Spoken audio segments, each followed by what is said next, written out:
Clara Bennett's hands trembled as she turned the crystal door handle to Mr. Rollins' private study.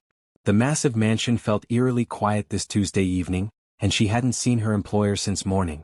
She was only supposed to dust the bookshelves, but what she found inside made her blood run cold. Ethan Rollins, the billionaire CEO whose face graced magazine covers worldwide, lay slumped over his mahogany desk. Empty whiskey bottles lined the floor beside his chair like fallen soldiers. Scattered prescription pill bottles told a story that made Clara's heart race with terror. His breathing was shallow, his usually perfect dark hair disheveled, and his expensive white shirt wrinkled beyond recognition. "Mr. Rollins?" Clara whispered, approaching slowly. No response. His laptop screen glowed with what looked like a goodbye letter half-typed on the screen. The words, "I can't do this anymore," were clearly visible before the cursor blinked endlessly. Clara had cleaned for wealthy families before, but nothing prepared her for this moment. This wasn't just about losing her job anymore. This was about saving a human life. She could call 911, but would they believe her story? A young black woman finding the city's most powerful white man in this condition would raise questions she wasn't prepared to answer. The scandal could destroy both of them.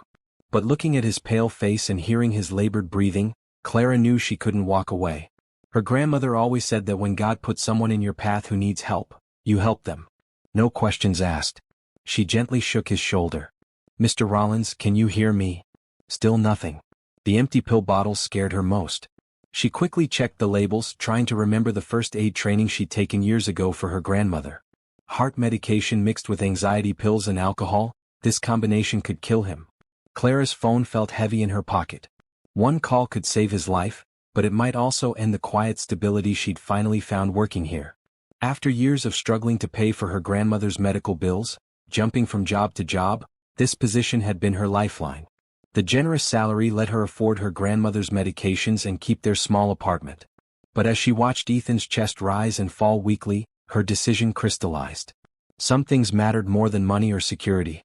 She pulled out her phone and dialed 911 with shaking fingers. 911, what's your emergency? I need an ambulance at the Rollins estate on Maple Hill Drive. My employer is unconscious and I think he's overdosed on medication and alcohol. The next 20 minutes blurred together.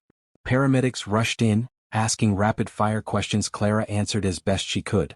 They worked over Ethan's unconscious form, checking vitals and administering something through and for. Clara stood in the corner, wringing her hands and praying silently. "He's stable," the lead paramedic finally announced. "You did the right thing calling when you did. Another hour and we might have had a very different outcome." As they prepared to transport Ethan to the hospital, his eyes fluttered open briefly. For just a moment, his confused gaze met Clara's worried face across the room. She saw something there, recognition maybe, or gratitude. Then his eyes closed again and they wheeled him away. Clara sank into the leather chair facing his desk, surrounded by the evidence of a man's darkest moment. The goodbye letter still glowed on his laptop screen. Empty bottles reflected the lamplight like broken dreams. This powerful man who seemed to have everything had been ready to give it all up. She thought about her own struggles, the nights she'd cried herself to sleep worrying about money, about her grandmother's health, about her future. But she'd never felt as hopeless as Ethan must have felt tonight. Money couldn't heal a broken heart, and success meant nothing when you were drowning in grief. Clara began quietly cleaning up the study, not because it was her job, but because she couldn't bear to leave the space looking like a crime scene. She disposed of the empty bottles, straightened papers, and saved the document on his laptop without reading more than she'd already seen. Whatever had driven him to this point tonight, he deserved privacy in his pain. As she worked, Clara wondered if she'd still have a job tomorrow. Rich people valued their privacy above everything else, and she'd just witnessed the most private moment of Ethan Rollins' life. He might fire her to protect his reputation. The thought terrified her, but she knew she'd made the right choice. Her grandmother always said that kindness was never wasted, even when it cost you something. Tonight Clara hoped that was true. But how far would you go to save someone who could destroy your life with a single phone call? Would you risk everything for a stranger? Subscribe to find out what happens next, and let me know in the comments if you think Clara made the right choice. 3 weeks before that terrifying night, Clara Bennett had stood outside the Rollins estate gates, clutching a crumpled newspaper ad and fighting the urge to turn around. The massive iron gates and security cameras made her feel small and out of place. She'd answered dozens of job postings, but this was her first interview at a mansion that looked like something from a movie.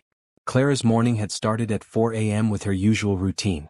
First, she checked on her grandmother, making sure Grandma Rose had taken her heart medication and blood pressure pills.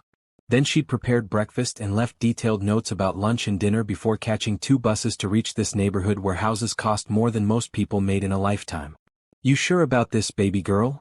Grandma Rose had asked as Clara straightened her one good interview dress. Rich folks can be funny about who they let in their houses. Clara had kissed her grandmother's cheek and promised to be careful.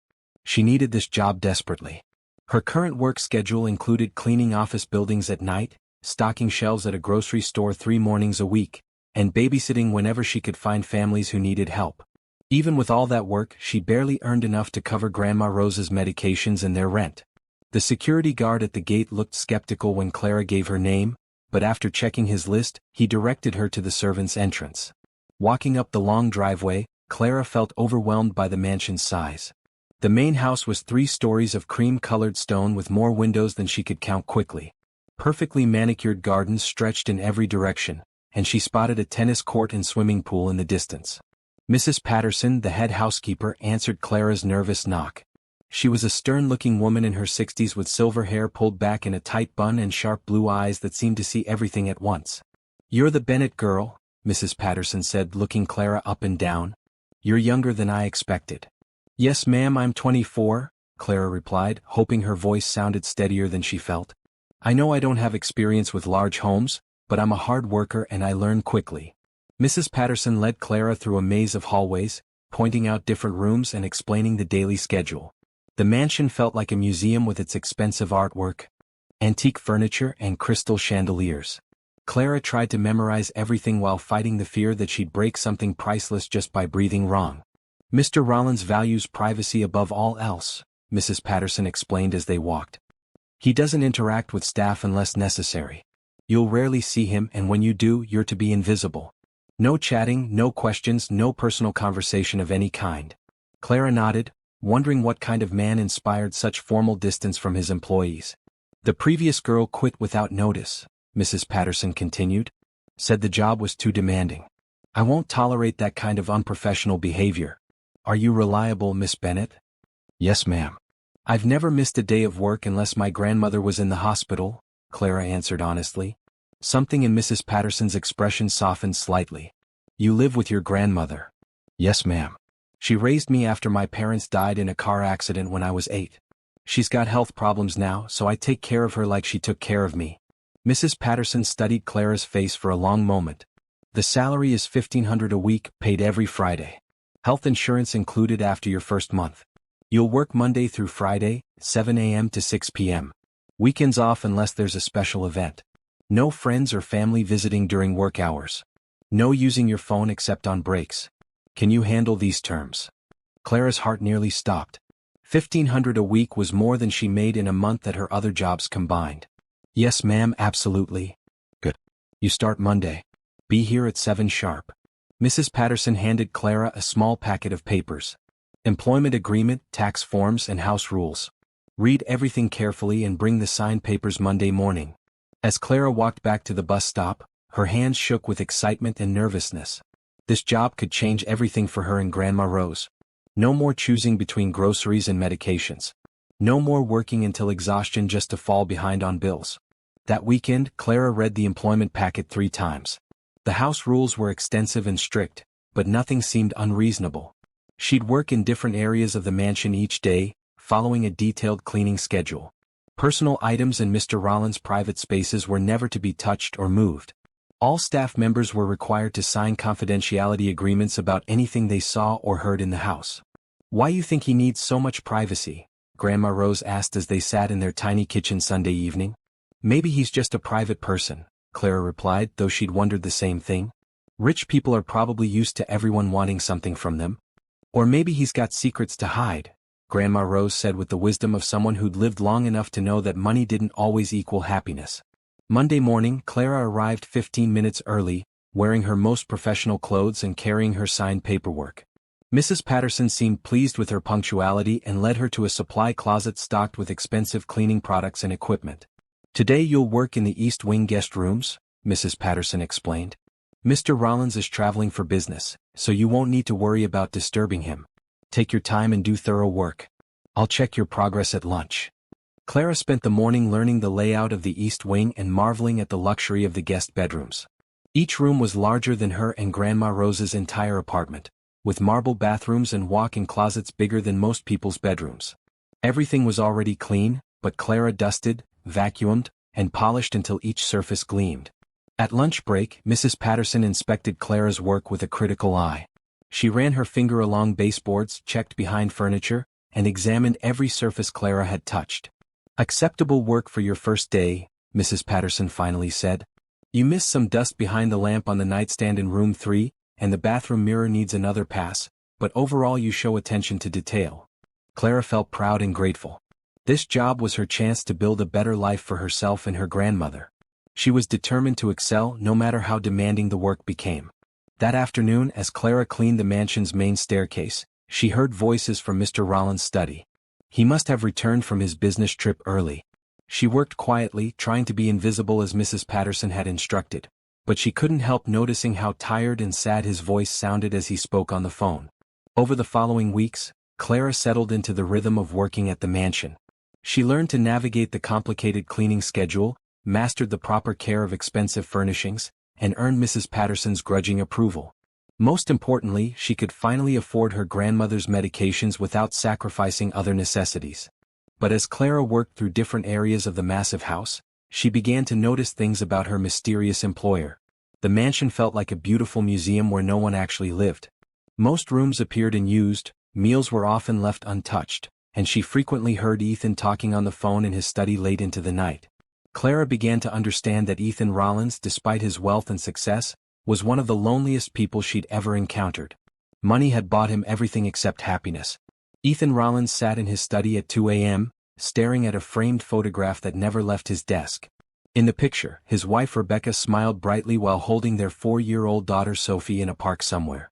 Both had the same golden hair and green eyes, both looked at the camera with joy and love. Both were gone forever, and it was all his fault. 3 years had passed since the accident, but Ethan remembered every detail of that December evening.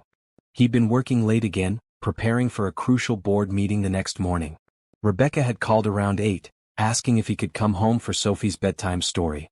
"I'll be home soon," he'd promised, but soon turned into 2 more hours of reviewing contracts and making phone calls. By the time he finally left the office, Rebecca had texted that Sophie was already asleep and they'd wait for him to have dinner together. They never made it home. A drunk driver ran a red light at the intersection 6 blocks from their house. Rebecca's car took the full impact on the passenger side where Sophie sat in her car seat. The police said they died instantly, that they didn't suffer. Ethan supposed that was meant to comfort him, but it only made him feel worse. They died waiting for him to come home. The months after the funeral passed in a blur of legal proceedings, insurance claims, and well-meaning friends who didn't know what to say.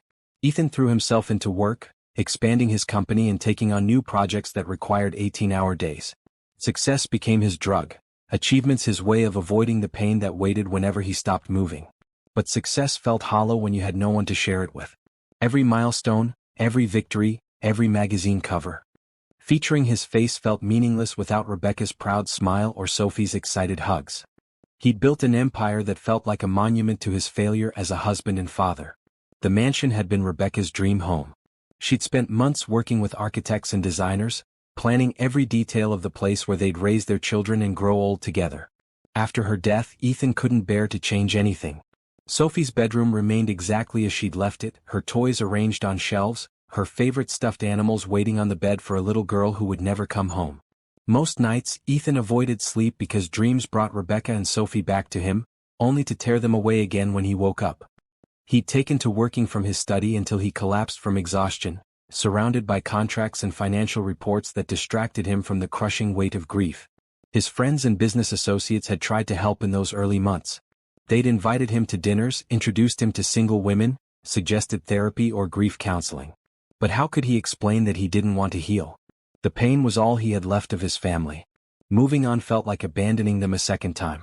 Dr. Harrison, his physician, had prescribed medication for the anxiety attacks that started 6 months after the accident. The pills helped him function during board meetings and business presentations, but they also made everything feel distant and foggy. Some days he doubled the dose just to make it through. Other days he mixed them with alcohol to quiet the voices in his head that reminded him he should have been in that car too.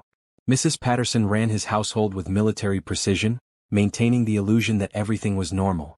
She'd worked for his family since before he married Rebecca, and she understood his need for privacy and routine. The housekeeping staff changed regularly because few people could handle the oppressive atmosphere of grief that filled every room. Ethan barely noticed the staff members who cleaned and maintained his home. They were invisible to him, just part of the machinery that kept his life functioning while he focused on work and avoided thinking about anything else. He paid generous salaries and provided excellent benefits, but he didn't engage with them personally. Personal connections were too dangerous, too painful to risk. But lately he'd become aware of a new presence in the house. The young woman Mrs. Patterson had hired a few weeks ago moved through the mansion differently than the others. Where previous staff members had treated the house like a museum, this one seemed to understand that it was supposed to be a home. Small things had changed since her arrival. Fresh flowers appeared in vases that had stood empty for years. Windows were open to let in fresh air instead of keeping rooms sealed like tombs. The subtle scent of lemon polish replaced the sterile smell of disinfectant that had permeated the house. Ethan found himself listening for her footsteps in the hallway outside his study. She moved quietly, respectfully, but there was something warm about her presence that he hadn't felt in his home for years. Sometimes he heard her humming softly as she worked, old songs that reminded him of happiness he'd forgotten existed. Tonight, as he sat staring at Rebecca and Sophie's photograph, Ethan wondered what this new housekeeper thought about when she cleaned rooms that obviously weren't being lived in. Did she wonder why he kept a little girl's bedroom perfectly preserved? Did she notice that he worked 18-hour days to avoid sleeping in the master bedroom he'd shared with his wife? The medication bottles lined up on his desk reflected the lamplight like tiny sentinels.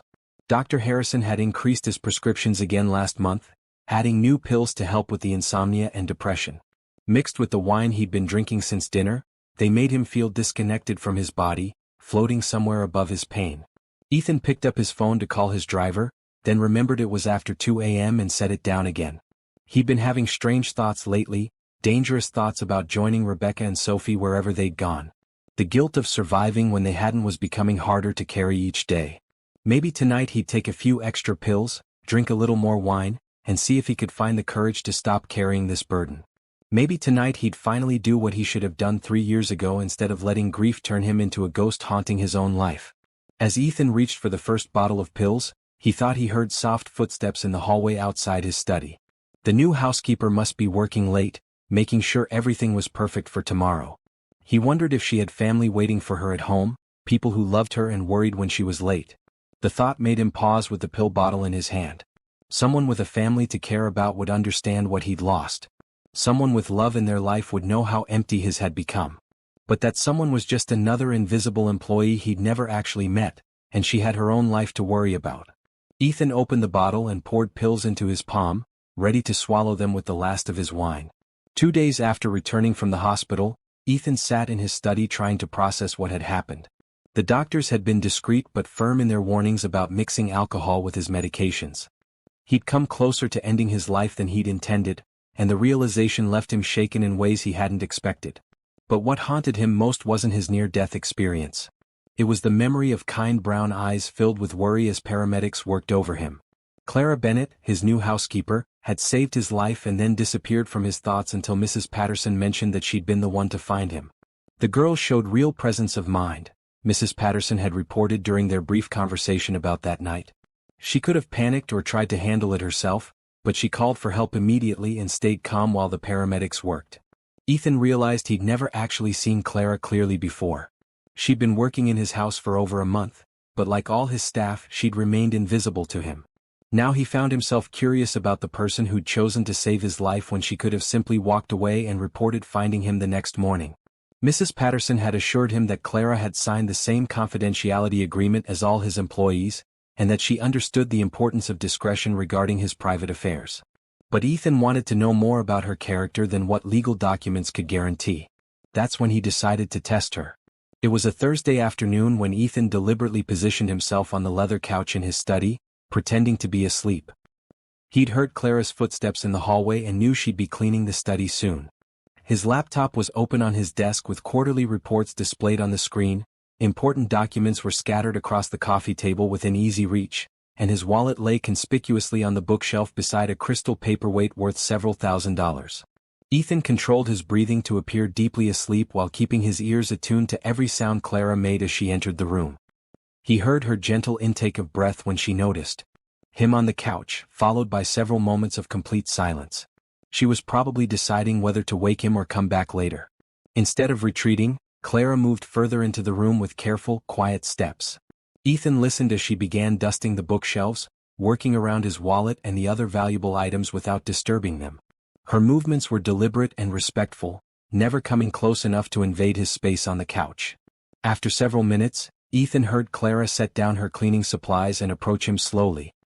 He fought to keep his breathing steady and his eyes closed as she stopped beside the couch. For a moment, neither of them moved. Then Clara did something that surprised him completely. She walked to the closet where Mrs. Patterson kept extra linens and returned with a soft throw blanket. Moving with incredible gentleness, she draped it over Ethan's sleeping form, being careful not to wake him. Her touch was so light he barely felt it, but the gesture was unmistakably kind. Ethan's heart did something strange in his chest. When was the last time someone had tucked him in, had cared whether he was comfortable? Not since Rebecca, certainly. The simple kindness of that gesture hit him harder than he'd expected. Clara continued cleaning around him, her movements even quieter now that she'd covered him with the blanket. She dusted his desk without touching any of the papers or his laptop, straightened the books on his shelves without disturbing their order, and even picked up his coffee cup to wash it in the small sink he kept in the corner of the study. At one point, Clara paused near his desk where a picture of Rebecca and Sophie sat in its silver frame. Ethan heard her draw in a soft breath, and he imagined her seeing his family for the first time. He wondered what she thought about the photograph, whether she could see the love and happiness captured in that moment. When Clara had finished cleaning, she gathered her supplies quietly and moved toward the door. But before leaving, she stopped and looked back at Ethan one more time. He could feel her gaze on him, warm and somehow protective. Then she turned off the overhead light, leaving only the desk lamp burning so he wouldn't wake up in complete darkness. The door clicked shut behind her with barely a whisper of sound. Ethan lay still for several minutes after Clara left, processing what had just happened. She'd had access to his private study, his personal belongings, confidential business documents, and expensive items that could easily fit in a pocket. She could have taken photos of sensitive information with her phone, could have stolen small valuables, could have invaded his privacy in countless ways. Instead, she treated him with the kind of gentle care usually reserved for family members. She'd protected his rest, respected his belongings, and shown concern for his comfort without expecting anything in return. When Ethan finally sat up and folded the blanket Clara had covered him with, he noticed something else. The study smelled different than usual. Instead of the stale air and lingering scent of alcohol that typically filled the room, there was a fresh, clean fragrance. Clara had opened the windows to let in fresh air and had placed a small vase of flowers from the garden on the table beside his couch. The flowers were simple daisies, nothing expensive or elaborate. But they brought life and color into a room that had felt like a tomb for 3 years. Rebecca had always loved fresh flowers in the house, said they made every room feel more welcoming. Ethan found himself studying the photograph of his wife and daughter with new eyes. For the first time in months, looking at their faces didn't bring only pain. Clara's small gesture of placing flowers nearby had somehow made their memory feel warmer, more connected to life than to loss. Over the following days, Ethan began paying attention to other small changes Clara had made throughout the house. She'd been opening curtains in rooms that had stayed dark for years, placing books that had been left scattered back on their proper shelves, and keeping fresh flowers in vases that had stood empty since Rebecca's death. None of these changes violated the house rules or overstepped professional boundaries, but they showed a level of care that went beyond what her job required.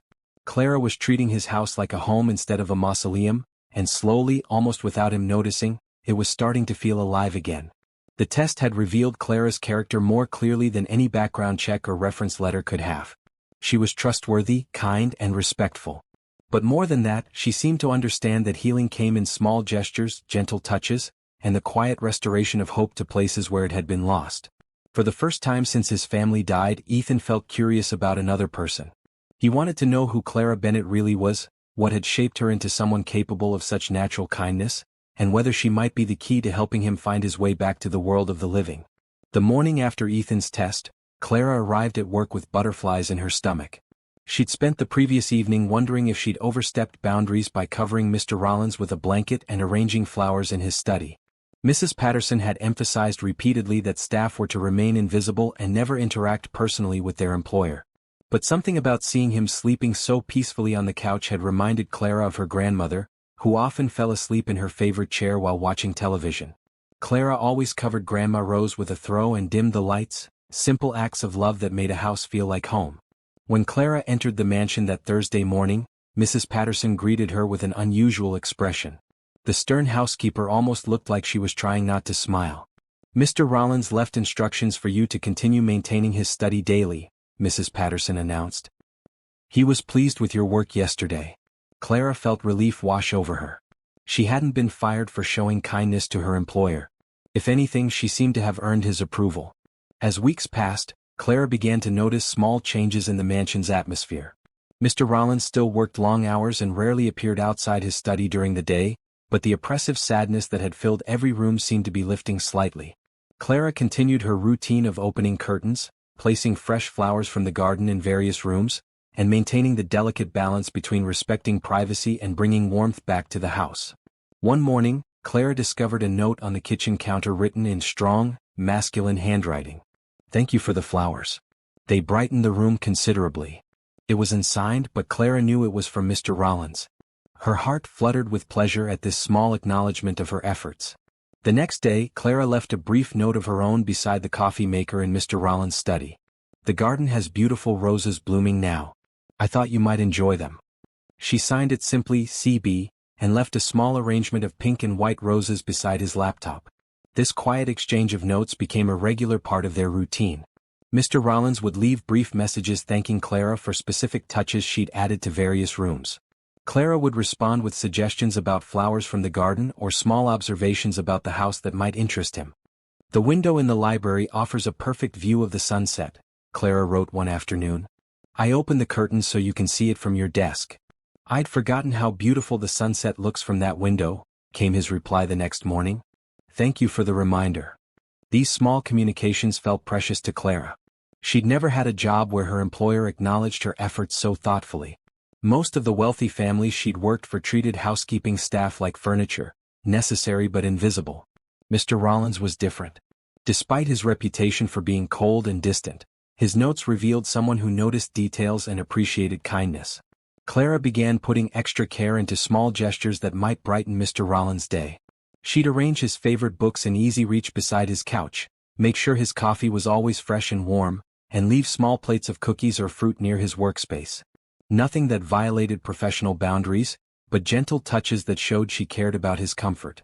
One afternoon, while cleaning Mr. Rollins' study, Clara noticed he'd left several photo albums open on his desk. The pictures showed a beautiful blonde woman and a little girl with the same golden hair and green eyes as the woman. Family photos from what looked like happier times: birthday parties, Christmas mornings, trips to the beach, ordinary moments filled with love and laughter.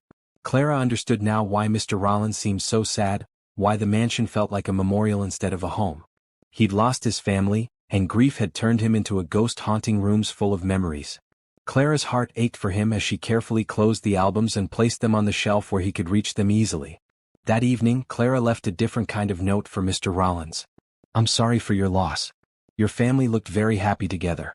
Love like that never really goes away, it just finds new ways to live in our hearts." The next morning, there was no note waiting for Clara. She worried that she'd gone too far, that acknowledging his personal pain had crossed a line. But when she entered his study to clean, she found the photo albums arranged openly on his desk again, and a single white rose from the garden placed beside them. Clara took this as a sign that her words had offered comfort rather than causing offense. She continued her quiet ministrations around the house, but now she understood that she was helping someone heal from a loss so profound it had nearly destroyed him. As autumn arrived, Clara began leaving small seasonal touches throughout the mansion. She arranged colorful leaves in vases, placed pumpkins from the garden by doorways, and lit the fireplace in the main sitting room on chilly evenings. The house started to feel welcoming again, as if it was remembering how to be a home instead of a monument to grief. One October morning, Clara found a longer note from Mr. Rollins waiting for her. "Your grandmother raised you well. The kindness you show daily reminds me that good people still exist in the world. Thank you for helping me remember that there's still beauty to be found in simple things." Clara carried that note in her pocket for the rest of the week, reading it whenever she needed encouragement. Knowing that her small acts of kindness were helping someone heal gave her work deeper meaning than just earning a paycheck. She began to realize that she was falling for her mysterious employer, not because of his wealth or status, but because of the gentle soul she'd glimpsed through their written exchanges. His notes revealed someone who noticed everything, appreciated simple gestures, and was slowly learning to see hope again after tremendous loss. But Clara also knew that a relationship between them was impossible. She was staff, he was her employer, and the gulf between their social positions was too wide to bridge. She would continue caring for him quietly, offering kindness without expecting anything in return, grateful for the chance to help someone find their way back to life. What Clara didn't know was that Ethan had begun looking forward to her presence in the house more than anything else in his carefully structured days. Her notes had become the bright spot in otherwise dark hours, and her gentle touches throughout the mansion were slowly teaching him that healing was possible without forgetting the love he'd lost. By November, the silent communication between Clara and Ethan had evolved into something neither of them had expected. What started as polite notes about flowers and household matters had grown into deeper exchanges about life, loss, and hope. Ethan found himself eagerly anticipating Clara's responses to his messages, and Clara discovered that her employer was far more thoughtful and caring than his public reputation suggested. One morning, Ethan left a note that was longer than usual. "I've been wondering about your story, Clara Bennett. Your grandmother raised you after your parents died, you mentioned once. How did you become someone who sees beauty in everything despite experiencing loss so young?" Clara read the note 3 times before responding. For the first time, Mr. Rollins had used her name and asked personal questions about her life. She spent her lunch break crafting a careful reply. "Grandma Rose always said that pain either makes you bitter or makes you kind. She chose kindness every day even when life was hard. She taught me that taking care of others is how we heal ourselves. Maybe that's why I like bringing life back to sad places." Ethan's response came the next day. "Your grandmother sounds like a wise woman. I'd forgotten that kindness could be a choice rather than a weakness. Thank you for choosing it every day, especially for someone who forgot how to choose it for himself." As their written conversations deepened, Clara began to share more about her life outside the mansion. She told Ethan about Grandma Rose's garden behind their small apartment, where she grew vegetables and flowers despite limited space. She described the neighborhood where they lived, full of working families who looked out for each other through difficult times. Ethan, in turn, began opening up about his life before the accident. He wrote about Rebecca's love for decorating their home, Sophie's fascination with butterflies, and family traditions they'd shared during holidays. For the first time in 3 years, he was able to remember his wife and daughter with joy instead of only pain. "Rebecca would have loved what you've done with the house," Ethan wrote one afternoon. "She always said a home should feel alive, full of flowers and light and laughter. You've brought that feeling back to rooms that had forgotten how to welcome people." Clara treasured that note above all the others. Knowing that she was honoring the memory of Mr. Rollins' wife while helping him heal felt like the most meaningful work she'd ever done. One December morning, Clara arrived at work to find Mrs. Patterson waiting with an unusual request. "Mr. Rollins would like to speak with you in his study before you begin your regular duties," the housekeeper announced. Clara noticed that Mrs. Patterson's stern expression had softened considerably since Clara started working at the mansion. Clara's heart raced as she knocked on the study door. After months of communicating only through notes, she was finally going to have a real conversation with her employer. "Come in," came a deep voice from inside. Clara entered to find Ethan Rollins standing beside the window, looking out at the garden. He was taller than she'd expected, with dark hair touched by silver at the temples and kind eyes that seemed older than his 45 years. When he turned to greet her, Clara saw that he was handsome but worn down by grief, like a photograph that had faded but still showed the beauty of the original image. "Miss Bennett," Ethan said, his voice gentle but formal. "Please sit down." Clara perched nervously on the edge of the chair facing his desk, unsure what to expect from this meeting. "I wanted to thank you personally for everything you've done," Ethan continued. "Not just the excellent housekeeping but the way you've brought warmth back to this house. And for saving my life that night in October." Clara felt her cheeks warm with embarrassment. "I just did what anyone would do, Mr. Rollins." "No," Ethan said firmly. "Most people would have protected themselves first. You chose to help someone who could have caused you trouble just by being found in that condition. Your kindness probably saved my life and I'll never forget that." For several minutes, they sat in comfortable silence. Clara noticed that Mr. Rollins seemed more relaxed than she'd expected, less intimidating than his reputation suggested. "Tell me about your grandmother," Ethan said suddenly. "Your notes mention her often, and she sounds like a remarkable woman." Clara's face lit up as she described Grandma Rose's strength, wisdom and determination to find joy despite life's hardships. She told Ethan about her grandmother's cooking, her stories about the old days, and her absolute faith that kindness always came back to you eventually. "She sounds like someone I'd like to meet," Ethan said when Clara finished. "Would you be comfortable bringing her for tea sometime? I'd love to thank her for raising someone who helped bring me back to life." Clara's eyes filled with tears of happiness. The idea that her employer wanted to meet her grandmother felt like the greatest honor she could imagine. "She would love that, Mr. Rollins. She's always wanted to see the garden here. She says flowers tell you everything about the people who care for them." "Then it's settled," Ethan replied. "What day works best for both of you?" As Clara left the study that morning, she felt like she was floating. Not only had she finally met the man she'd been quietly caring for, but he'd invited her grandmother to visit. More importantly, she'd seen genuine warmth in his eyes and heard real happiness in his voice for the first time.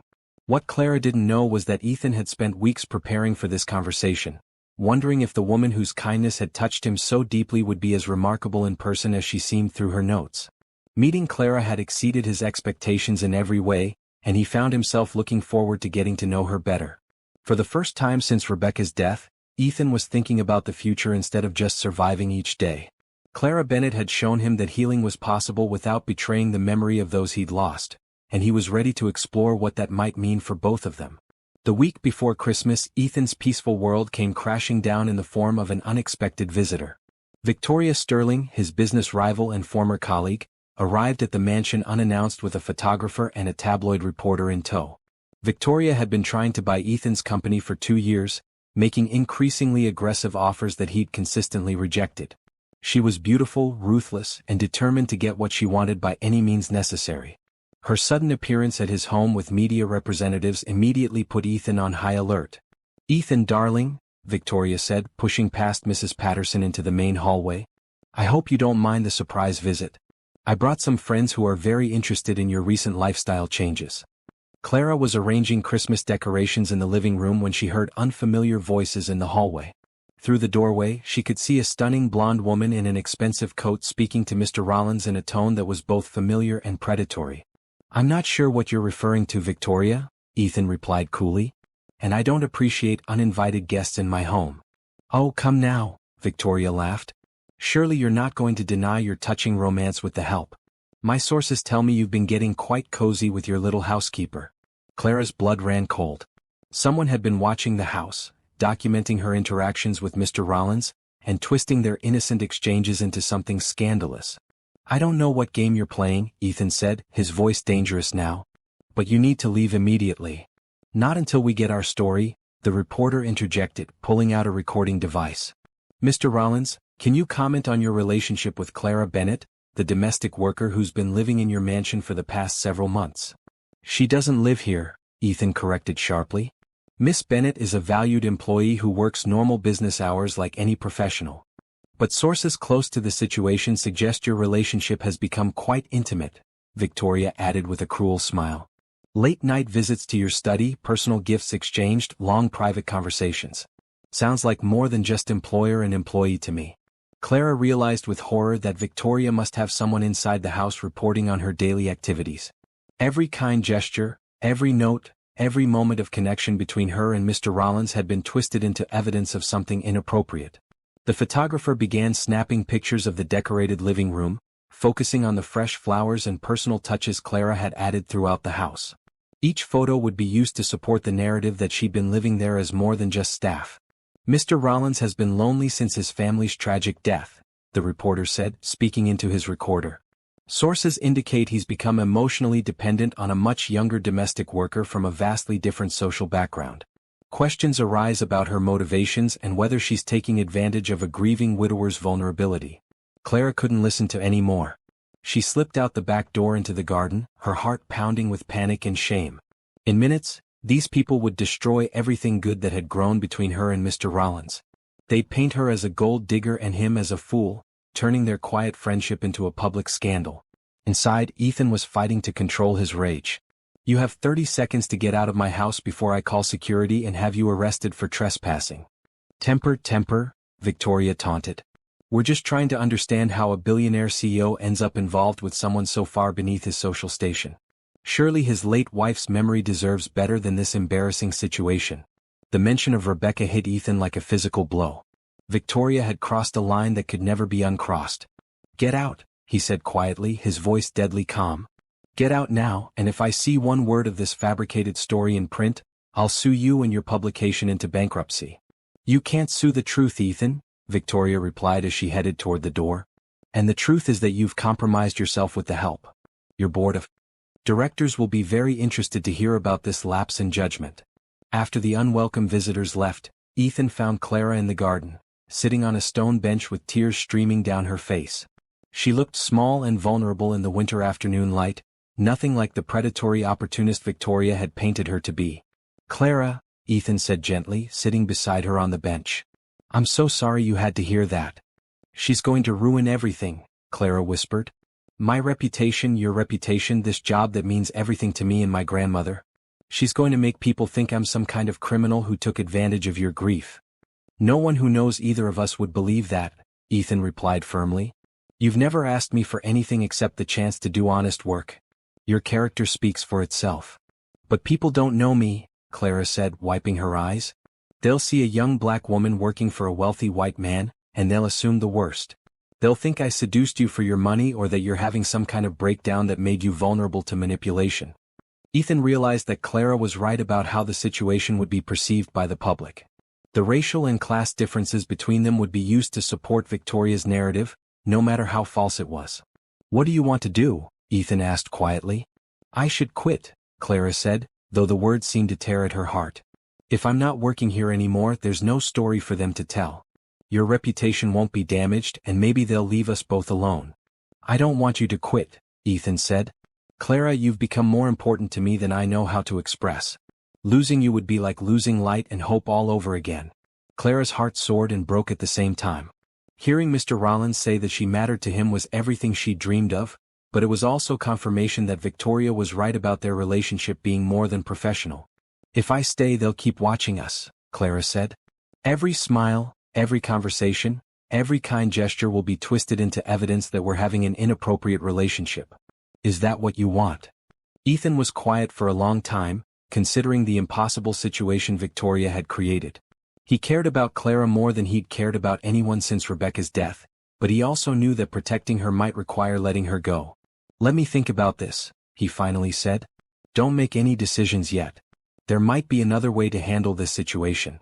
That night, Ethan made phone calls to his lawyers, his security team, and his public relations firm. If Victoria wanted a war, he was prepared to give her one.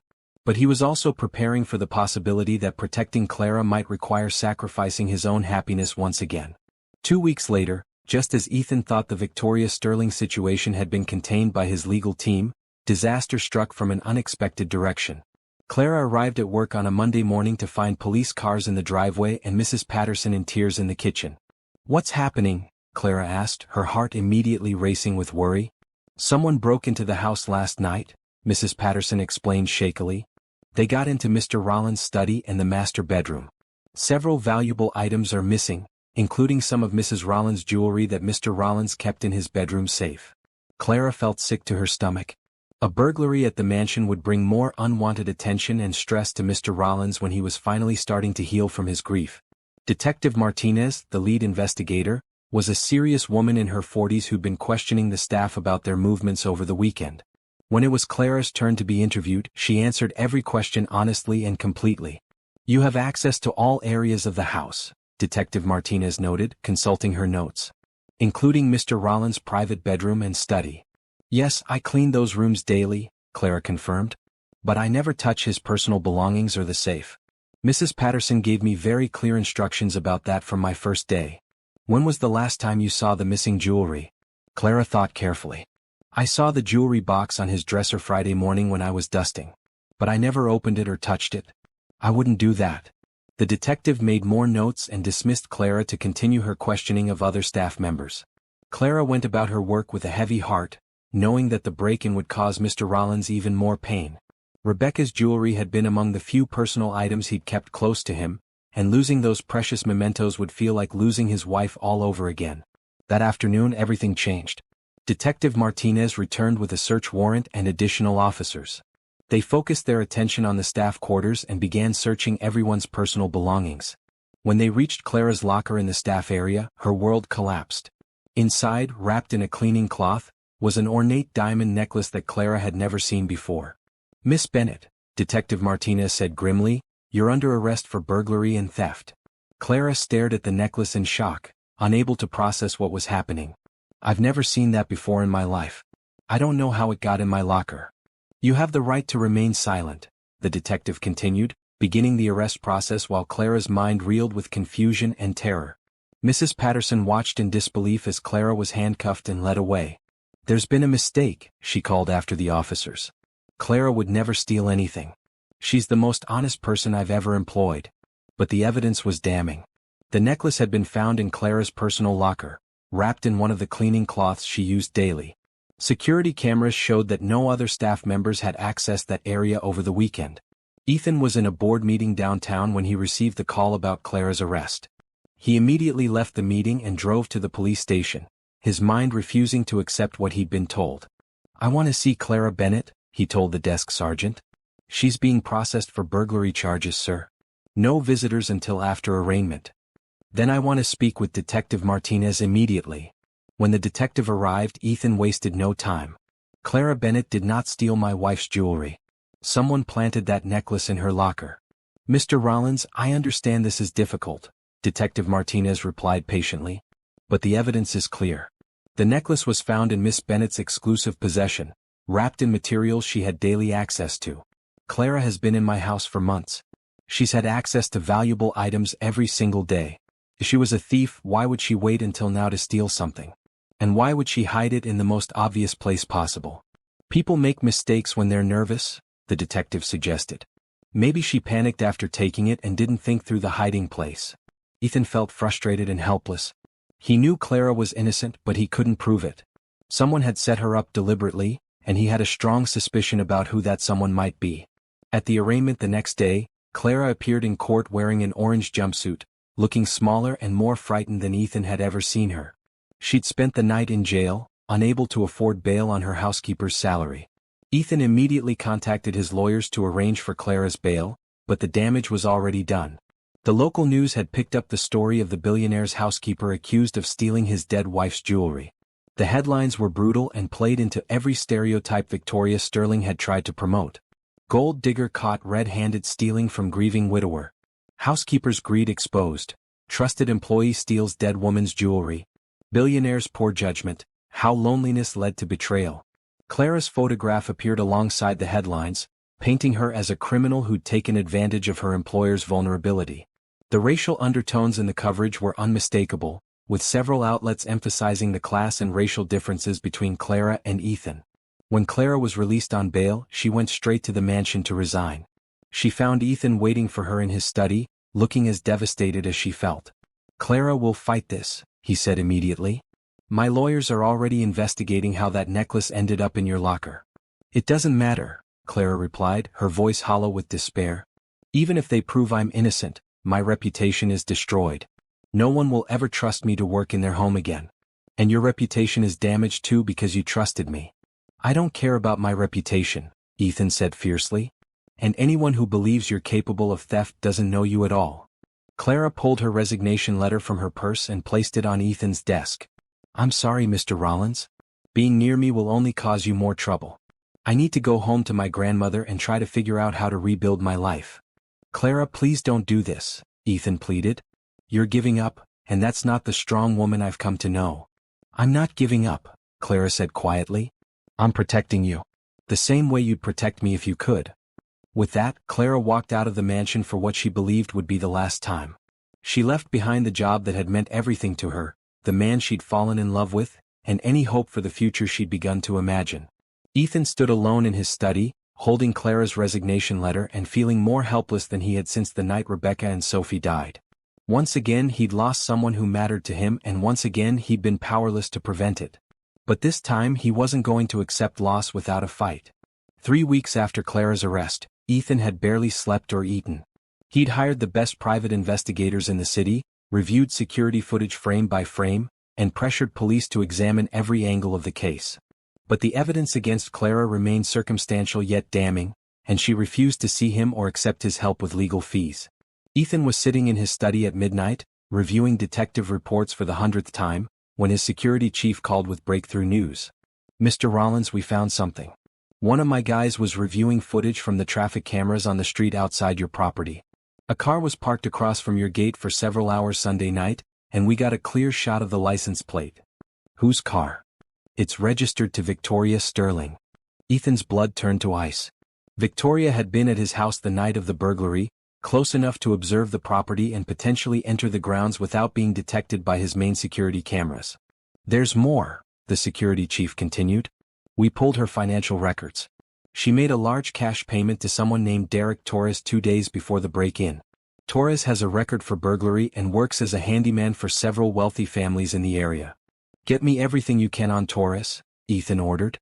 "And I want Victoria's phone records, her credit card statements, and every piece of evidence that connects her to this setup."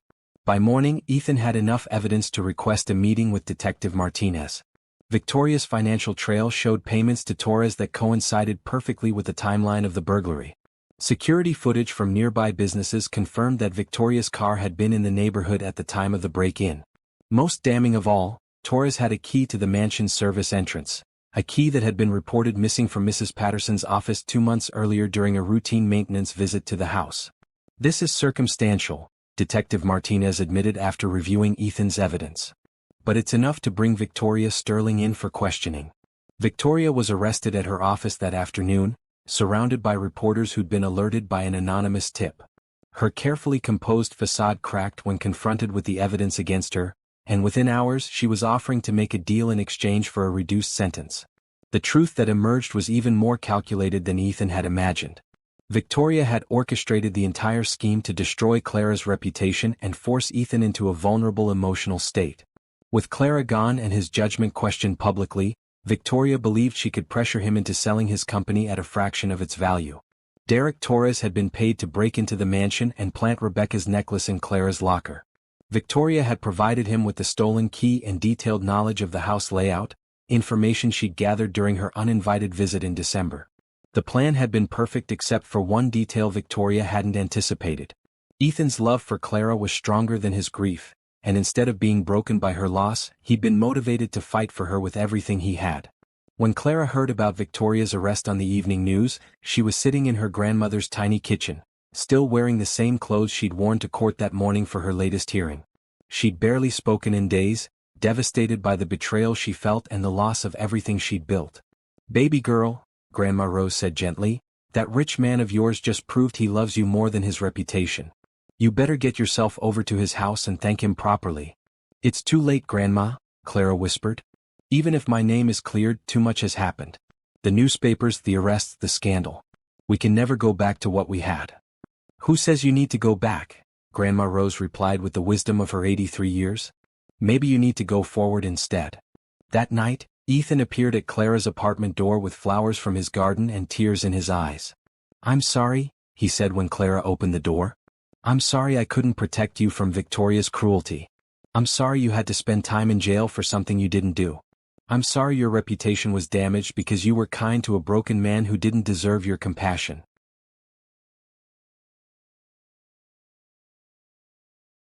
Clara stared at him, hardly able to believe he was standing in her hallway. "But I'm not sorry I fell in love with you," Ethan continued. "And I'm not sorry that you saved my life in every way a person can be saved. If you'll let me, I want to spend the rest of my life making sure you never doubt how precious you are." Clara burst into tears and fell into Ethan's arms, feeling like she was coming home after being lost in the wilderness. They held each other in her tiny apartment while Grandma Rose smiled from her chair and the evening news played Victoria Sterling's perp walk in the background. "I love you too," Clara whispered against Ethan's chest. "I've loved you since the first note you left thanking me for flowers. I just never thought someone like you could love someone like me." "Someone like you," Ethan repeated, pulling back to look at her face. "You mean someone brave, kind, honest, and strong enough to save a stranger's life without expecting anything in return. Clara, you're exactly the kind of person I want to love for the rest of my life." Over the following weeks, Victoria Sterling's confession made front-page news and completely exonerated Clara. The same media outlets that had portrayed her as a gold digger now told the story of her innocence and Victoria's elaborate scheme. Public opinion shifted dramatically in Clara's favor, with many people expressing admiration for her grace under pressure and Ethan's loyalty in fighting for her. But more importantly than public vindication, Clara and Ethan were finally free to explore their relationship without hiding or shame. They spent long evenings walking in his garden, sharing meals with Grandma Rose, and talking about the future they wanted to build together. Ethan had found his way back to life through Clara's love, and Clara had discovered that true love could bridge any gap between different worlds. Together, they were stronger than the forces that had tried to tear them apart. 6 months after Victoria Sterling's arrest, Ethan stood in Grandma Rose's tiny garden behind her apartment building, holding a ring box and rehearsing words he'd practiced 100 times.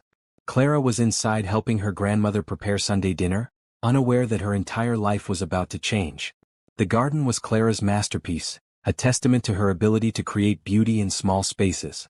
Despite the limited area, she'd managed to grow roses, daisies, tomatoes, and herbs that filled the air with fragrance and life.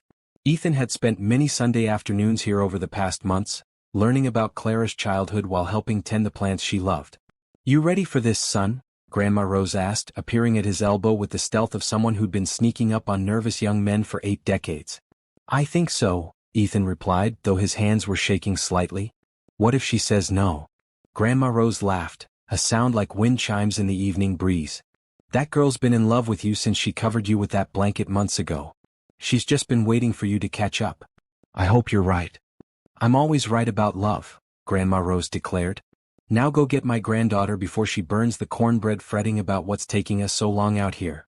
Ethan found Clara in the kitchen, wearing one of her grandmother's aprons and humming while she stirred gravy on the ancient stove. She looked beautiful and completely at home in the tiny space, her hair pulled back and flour dusting her cheek from the biscuits she'd been making. "Clara," Ethan said softly. She turned with a smile that made his heart skip beats. "Perfect timing. Dinner's almost ready." "Did you and Grandma Rose solve all the world's problems in the garden?" "Not all of them," Ethan replied, stepping closer. "But we talked about one particular problem that's been on my mind lately." Clara tilted her head curiously. "What kind of problem?" Instead of answering, Ethan took Clara's flour-dusted hands in his and looked into her eyes. "Clara Bennett, 6 months ago you saved my life. Not just that night when you called the ambulance, but every day since, when you've shown me that healing is possible and love can bloom again even in the darkest places." Clara's eyes widened as she began to understand what was happening. "You've taught me that home isn't a building, it's the person who makes you want to be better than you ever thought possible. You've shown me that Rebecca and Sophie's memory isn't diminished by new love, but honored by it." Ethan dropped to one knee in the tiny kitchen while Grandma Rose watched from the doorway with tears in her eyes. "Clara, will you marry me? Will you let me love you for the rest of our lives? Will you help me turn that big empty mansion into a real home filled with laughter and flowers and Sunday dinners with your grandmother?" Clara was crying too hard to speak for a moment. When she finally found her voice, she said the only word that mattered. "Yes." The ring was perfect. A simple solitaire diamond surrounded by smaller stones that caught the afternoon light streaming through the kitchen window. As Ethan slipped it onto Clara's finger, she realized that all the pain and struggle of the past year had led to this moment, this promise, this love that felt too good to be real. "I love you," Clara whispered, pulling Ethan to his feet so she could kiss him properly. "I love you too," he replied against her lips. "More than I ever thought possible." From the doorway, Grandma Rose cleared her throat loudly. "Y'all can kiss later. Right now we got dinner getting cold and an engagement to celebrate properly." They were married 3 months later in a ceremony that perfectly reflected both of their worlds. The wedding took place in the mansion's garden, which Clara had transformed into a wonderland of flowers and light. Grandma Rose served as Clara's matron of honor, while Mrs. Patterson, who'd become like a second mother to Clara, managed every detail with military precision. The guest list was small and intimate, including only the people who mattered most to both Clara and Ethan. There were no society photographers or newspaper reporters, just family and friends celebrating love that had survived scandal, separation, and the interference of those who tried to destroy it. Clara wore her mother's wedding dress, altered to fit perfectly by a seamstress Grandma Rose had found in their old neighborhood. Ethan wore a simple black suit with a boutonniere made from roses Clara had grown herself. When they exchanged vows under an arch of white flowers, there wasn't a dry eye in the garden. "Clara," Ethan said, his voice strong and clear as he looked into her eyes, "you brought me back to life when I'd given up hope. You showed me that love doesn't have limits or boundaries, that kindness is the most powerful force in the world. I promise to love you, protect you, and cherish you for all the days of my life. Ethan, Clara replied, her voice soft but steady, you taught me that dreams can come true when you least expect them, that love is worth fighting for no matter what obstacles stand in your way. I promise to be your partner, your best friend, and your home for as long as we both shall live. When the minister pronounced them husband and wife, the garden erupted in applause and cheers. As they kissed for the first time as a married couple, Clara felt like her heart might burst with happiness. The reception was held on the mansion's terrace, with dinner prepared by the same caterer who'd handled Rebecca's memorial service years earlier. But where that event had been somber and heartbreaking, this celebration was full of joy and hope for the future. Grandma Rose gave a toast that had everyone laughing and crying at the same time. I knew from the first day Clara came home talking about her mysterious boss that something special was happening. Love always finds a way, even when it has to sneak around locked hearts and stubborn people who think they don't deserve happiness. Mrs. Patterson surprised everyone by admitting she'd been rooting for Clara and Ethan's relationship from the beginning. I've worked in this house for 15 years, and I've never seen it as alive as it's been since Clara arrived. She didn't just clean rooms, she healed a broken home. As the evening wound down and guests began to leave, Clara and Ethan found themselves alone in the garden where they'd shared so many quiet moments over the past year. The fairy lights Clara had strung through the trees cast everything in a warm, magical glow. No regrets? Ethan asked, pulling his new wife close. None, Clara replied without hesitation. This feels like exactly where I'm supposed to be. Good, Ethan said, because I have plans for us. Big plans that involve Sunday dinners with your grandmother, flowers in every room, and maybe some little feet running through these gardens someday. Clara's heart fluttered with excitement at the thought of children growing up in this beautiful space, loved and cherished the way she and Ethan would love and cherish each other. I can't wait, she whispered, standing on her toes to kiss her husband under the stars.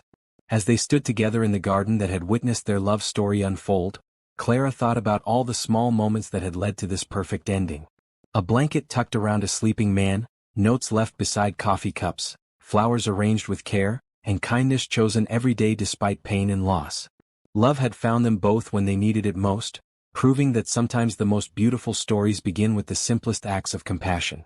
Clara Bennett Rollins was finally home, and she knew that whatever challenges the future might bring, she and Ethan would face them together, surrounded by love, hope, and the knowledge that kindness always wins in the end. Don't you wish all love stories ended this beautifully? Subscribe for more heartwarming tales that prove love conquers all, and tell me in the comments which moment from Clara and Ethan's journey touched your heart the most.